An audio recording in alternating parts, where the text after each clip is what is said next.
what we see now is the probable recognition by the military leadership in the Kremlin, and maybe even by Putin himself, that the operation is definitely not going according to plan, and that therefore Putin needs to find a sort of face-saving moment internally to justify the fact that operations are going on great, quote unquote, that mission accomplished, as we've heard said in the Russian press. And therefore, since the initial goals have been accomplished, they can concentrate on what does actually matter now, which is Donbas.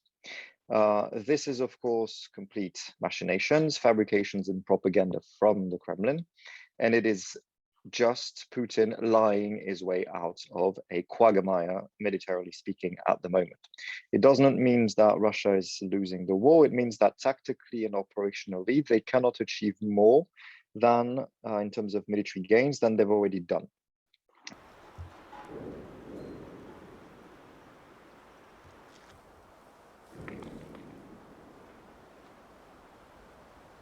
So what we will see in the next few weeks is probably this concentration of troops towards Donbas to carry out a form of pincer movement, or to try to join little pockets of advance from the northwest, south from Kharkiv, basically, down to this newly sort of formed land bridge between occupied Crimea and occupied Donbas, with the fall of Mariupol, or the demise of Mariupol, being a sort of cherry on top that would be another form of victory on the cheap for the Kremlin to declare that they've, quote unquote, liberated city from fascist oppressors. And this would be turned by the Kremlin propaganda as a form of victory, to show the Russian population that the war is working, and to bring then Putin in sort of the best place possible for a negotiated outcome. So you call it a losing edge, turning a losing edge into a form of a symbolic victory, which of course we shouldn't be complacent to.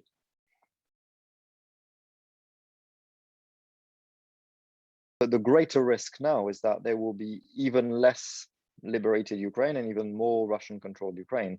And this is definitely one of the risks, that as Russia concentrates its force towards Donbas to try to hold more territory inside of the administrative oblast of Donbas in Ukraine, this would create a new geography, a new military geography, where Russia would freeze their positions.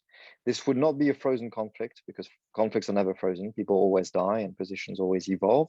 But at least this would sort of freeze the main geography of Ukraine into a form of attrition, and they would turn the movement warfare into a war of attrition once Russia deems that it is no longer able to conquer more land or to push further into Ukrainian territory.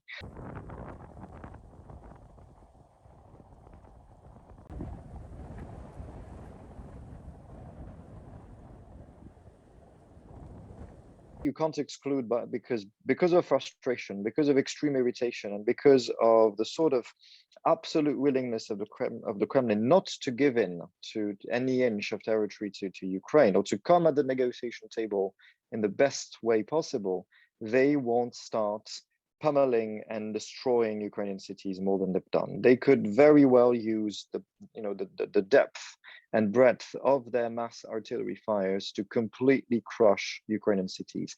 They haven't done so. They have looked busy doing it, but they haven't actually committed to destroying the cities completely. Mariupol is in a really bad shape yet, but they haven't used, all that they could be using and all that they have in store, actually.